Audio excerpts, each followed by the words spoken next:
My name is Emma Ryan, and I was born under the stained glass windows of a 100-year-old home in Charleston, South Carolina, a house that bore witness to everything from whispered affairs to wartime secrets.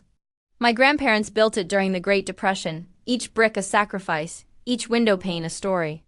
That house had weathered hurricanes, economic collapse, even an attic fire in 1972. It stood as our family's fortress, timeless and proud. It was more than a home, it was our legacy. But what storms and fires couldn't take down, Luke Sanders would try to destroy with the press of a button. I met Luke at a fundraiser in Charleston when I was 26. He was tall, quick with charm, and had the kind of laugh that could talk its way out of a courtroom. The first time we danced, I noticed how tightly he held me, just a bit too firm, like he had something to prove, but I mistook that grip for passion. It wasn't passion. It was control. 2 years later, I married him, blindfolded by my own desire to see the best in people. He was from Pittsburgh, came from nothing, and wore his hunger like a tailored suit. My friends called him a climber. My mother simply said, "He wants the house, Emma, and the money." I rolled my eyes and told her she was being paranoid. But like most Southern women raised by stronger Southern women, I knew better, I just didn't act fast enough. When my parents died in a car accident outside Charlotte, everything changed. The grief hollowed me. And into that hollow space, Luke moved like fog soft at first, then suffocating. My parents had left behind an inheritance of $8 million, mostly from decades of antique dealing, rare restoration work, and smart investments. And of course, the house. I remember the moment he snapped, when the mask fell and the man I married revealed himself in full. "Give me your $8 million inheritance, Emma," he said one night. Standing in our marble-tiled kitchen, fists clenched like he was preparing for war. There was no tremor in his voice, no hesitation, just raw greed. I stared at him across the granite island, coffee still warm in my hand, over my dead body. He walked out that night, and didn't speak to me for 2 days. I thought we'd moved past it, that maybe I'd scared him off. I was wrong. I had a business trip scheduled for San Francisco, a week-long summit with global investors and heritage preservation clients. Luke barely acknowledged my goodbye. When I landed, jet-lagged and half-drunk on airplane coffee, my phone rang. His voice was sharp and venomous. "I demolished your parents' home. Now your parents will live in an old-age home." I remember going completely still in the back of that taxi. The city passed by in a blur, skyscrapers, cable cars, people living their lives while mine felt like it had stopped breathing. And then I laughed. Not a cute, polite laugh. I laughed like a woman who had just been told the world was ending, but she already built a bunker 5 years ago. I laughed because Luke didn't know the truth. You see, what Luke thought was the Ryan house, the prized, irreplaceable estate in Charleston, was a replica. I had made quiet moves a year before, when I started feeling the weight of Luke's ambition pulling at the seams of our marriage. I'd spent months meeting with experts from the European Historic Preservation Society, arranging to have the real Ryan house disassembled, carefully cataloged, and shipped in containers to a hillside in Tuscany, Italy. Every antique fixture, every original beam, every window and brick had been boxed and transported. The original land in Charleston? I built a duplicate convincing enough to fool a man who never truly cared about its history. And that decoy? That's what Luke bulldozed. My parents, they weren't in some government-run elder care facility. They were living in a $3 million villa overlooking the rolling hills of Florence, sipping red wine beneath olive trees older than the U.S. Constitution. My mother had started painting again. My father was learning Italian and riding horses. They were more alive than ever. Luke had destroyed nothing. But what he had done was declare war. And I never start a war I don't plan to finish.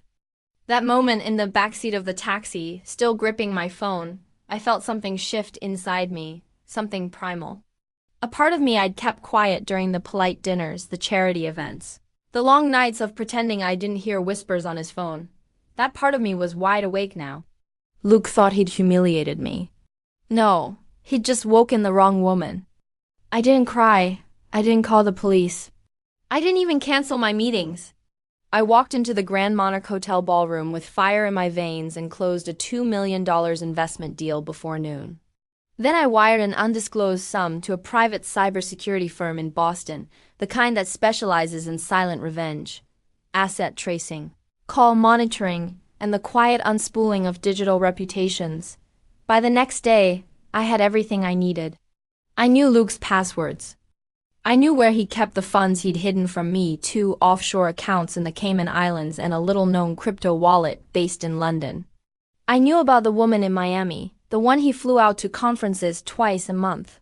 I even knew he'd gifted her one of my mother's heirloom rings, probably stolen from the jewelry safe I hadn't opened since the funeral. Rage? Oh, I had it, but rage is just gasoline. Revenge is the match. I spent that night drafting the beginning of what would become a perfect storm. I contacted a woman named Celia West, an old classmate from college now working in high-profile financial fraud cases for the Department of Justice. She owed me a favor. I planned to collect. I pulled all financial records I could access legally and a few I couldn't. I called my layer, a quiet shark named Isabel Hart, who specialized in corporate dismantling. She didn't flinch when I said, I want to make him disappear, financially, legally, socially. All of it. And I called my father. He didn't ask questions. He just said, do what you have to do, Emmy, just don't look back. That night, I looked out over the Bay Bridge, city lights blinking like warning signals. Luke thought he had buried me. But what he didn't understand was, I come from a family of builders. And builders? We know how to reconstruct from ashes, but we also know how to set fires that never go out. This was no longer about the inheritance. This was about restoring what was mine and erasing the man who thought he owned me. And in that moment, I didn't feel afraid. I felt invincible. After that phone call in San Francisco, the one where Luke spat out his final threat like it was supposed to make me crumble, I didn't cry. I didn't scream. I didn't even blink. I simply looked out the window of my hotel suite on the 35th floor of the Delacroix and thought, you arrogant, short-sighted little man. He thought he'd won. Thought he'd crushed my soul in one swing, like I was some delicate porcelain wife with no spine. What he didn't know, what he never bothered to learn, was that I didn't break. I molt. When someone tries to destroy me, I shed skin and grow back sharper, stronger, colder. The next morning I booked the earliest flight back to Atlanta. First class, champagne. I sat in that wide leather seat at 36,000 feet, scrolling through encrypted messages from my inner circle 5 women who were more dangerous than any Wall Street shark Luke had ever tried to charm. Before I ever married him, before I even knew the word love could taste like poison, I built Ryan Capital, a private, all-female investment firm that operated under such discretion we were practically a myth. People thought we were just a consulting group. In reality, we handled over $400 million in shadow assets, silent partnerships, and strategic takedowns. Luke thought I was nothing but a rich girl with old money and no business sense. He was about to discover how expensive underestimating me could be. By the time I touched down in Atlanta, I already had a full dossier on him.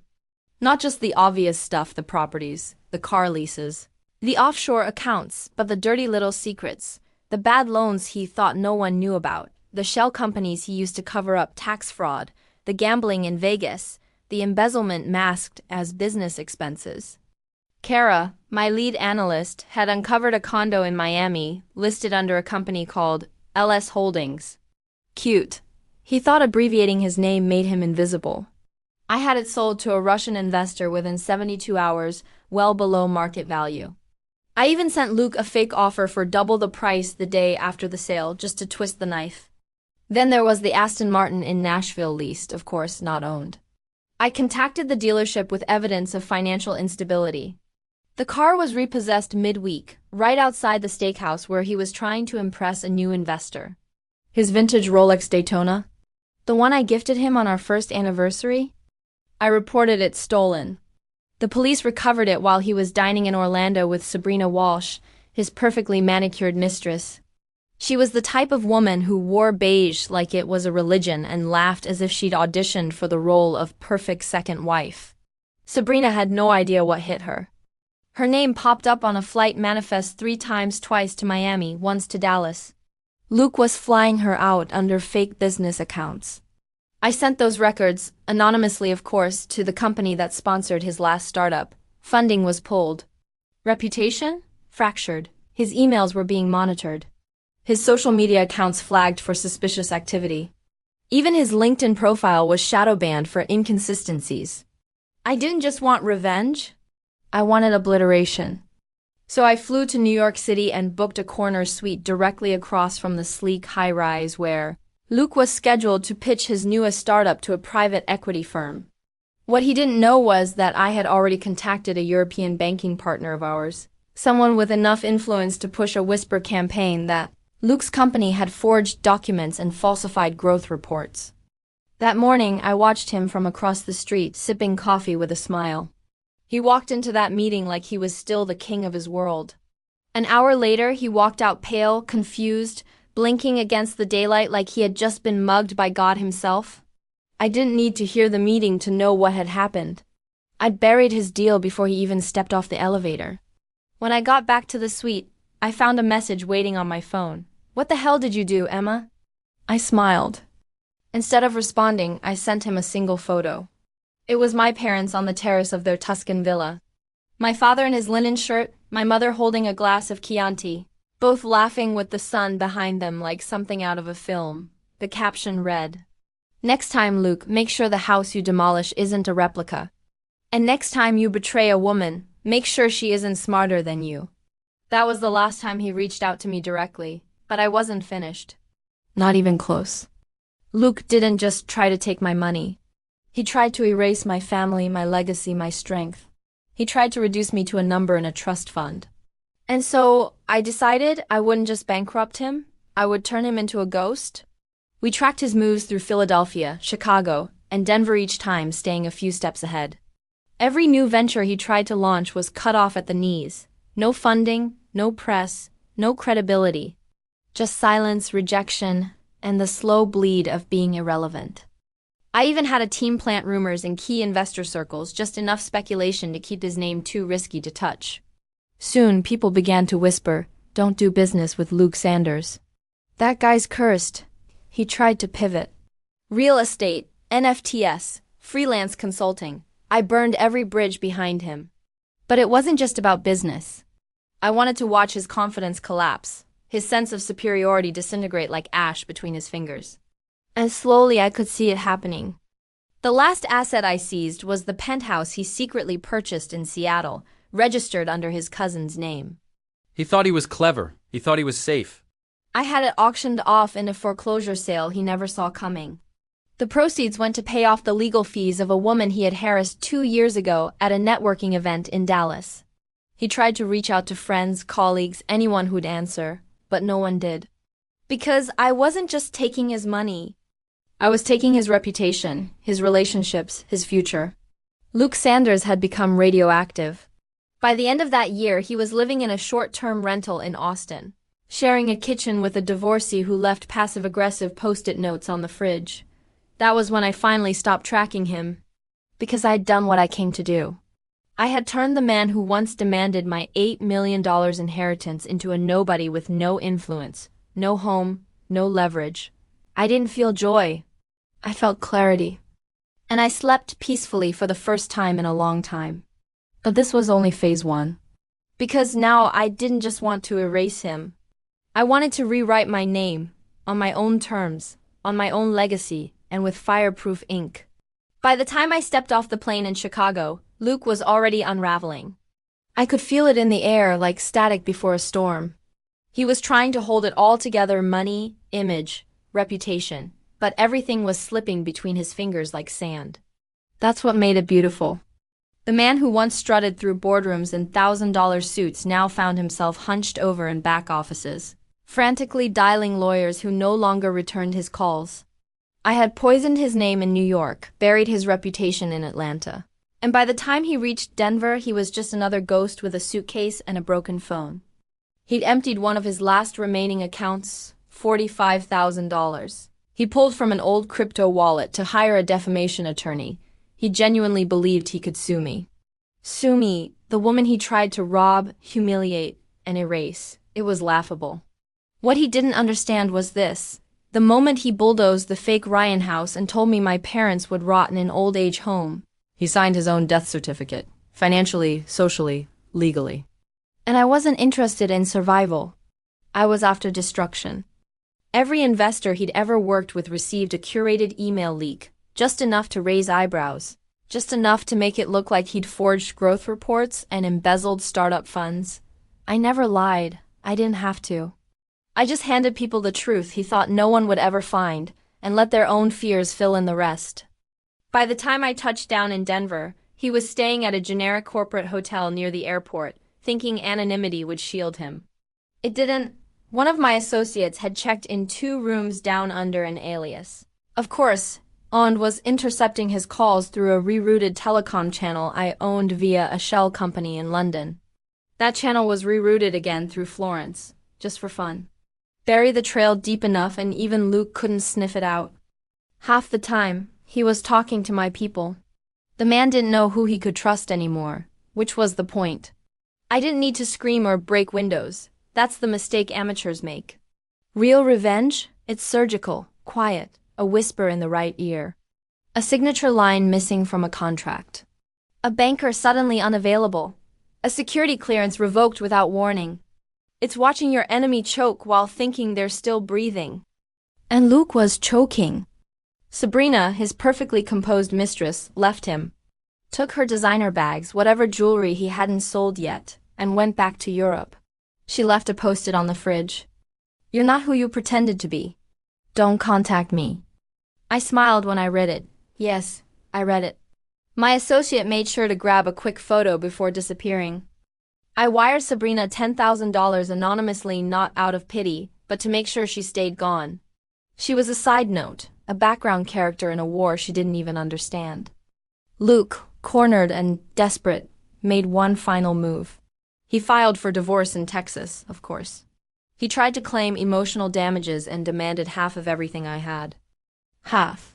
The same man who tried to steal my inheritance, demolish my family's legacy, and sleep his way through my trust fund had the audacity to ask a court for half of my empire. I didn't panic, I smiled, because I had been waiting for this moment. Before I married him, I locked every dollar I had earned before, during, and even some after a British Virgin Islands trust, guarded by the most ironclad legal structure European money could build. Funded by old partners and discreet banks, the trust wasn't even under my name anymore. It was under the Rhine Preservation Initiative, a fabricated philanthropic umbrella tied to art and historical architecture. Luke had never asked questions. He thought I was too naive to hide money. That was his mistake. His arrogance was always my greatest weapon. He didn't know that I studied financial litigation under Delphine Moreau, a woman so terrifying in court that billionaires wept during depositions. I once watched her dismantle an oil executive on the stand, so thoroughly he fired his entire legal team in the middle of questioning. Delphine was my personal legal counsel now. She flew in from Geneva the day the divorce filing came through. I never even had to walk into the courtroom. Because just days before the hearing, Luke was arrested in Dallas, pulled from a downtown bar by 2 federal agents and 3 state prosecutors. The charges? Wire fraud, insider trading, obstruction of justice, tax evasion, attempted bribery. None of it fabricated. None of it planted. All of it real. All of it him. I had simply traced the dots and handed them to the right people. The very investors he thought he could cheat. They weren't just angry, they were international stakeholders, backed by aggressive capital groups from Europe and Italy, and they wanted blood. Luke was screaming when they cuffed him, screaming my name, telling the crowd outside the bar that I ruined his life. No, Luke. You ruined your own life. I just handed you the mirror. But prison wasn't the final goal. I didn't want justice. I wanted nothingness. I wanted the man who stood over me demanding my inheritance to disappear into silence. No more calls, no more smug smiles, no more sabotage behind closed doors. Just a void where he used to be. I watched the arrest from my penthouse in Rhode Island, live-streamed through an anonymous source. I had a glass of wine in one hand and an envelope in the other one that would close every account tied to Luke's name. Inside that envelope was the final page of a report I'd been compiling, a full audit of Luke Sanders, complete with irreversible financial blacklisting recommendations, shared with international credit institutions and European regulatory bodies. Once submitted, that file would make him financially radioactive in both the US and Europe. It would block him from ever owning a business, applying for a line of credit, or even opening a standard account in most major banks. And that's exactly what I did. I submitted it the next morning. As of now, Luke Sanders doesn't exist in the financial system, not as a business owner, not as an investor, not even as a freelancer. He is a ghost with a prison ID. And me? I sleep well. I eat better. And when people ask me what happened to my marriage, I tell them the truth with a calm smile. He tried to take everything from me. So I gave him what he deserved. Some men deserve jail. Luke? He deserved erasure. They sentenced Luke Sanders to 7 years in federal prison. Wire fraud, tax evasion, securities manipulation. The kind of charges that don't just stain your record, they strip you bare in front of the world. He stood there in the courtroom in Philadelphia, surrounded by lawyers too exhausted to fake interest, and a judge who barely blinked as she read the verdict. Luke didn't argue, didn't shout. He just stared at the floor like a child who got caught with matches in a burnt-down house. When they cuffed him, he looked at me. Just once. Eyes sunken, tie loose. His mouth moved like he wanted to say something, a plea, maybe an apology, or more likely another desperate excuse. But I didn't care anymore. He wasn't a threat. He wasn't a husband. He wasn't anything. I wore white to the sentencing. Not as a statement. Not as some cliché symbol of purity or closure. I wore white because this wasn't justice. It was a funeral. Not for Luke, but for the woman I used to be. The one who once mistook charm for love. The one who gave away pieces of herself just to make a man feel whole. That woman was gone now. I buried her in silence between federal filings and frozen accounts.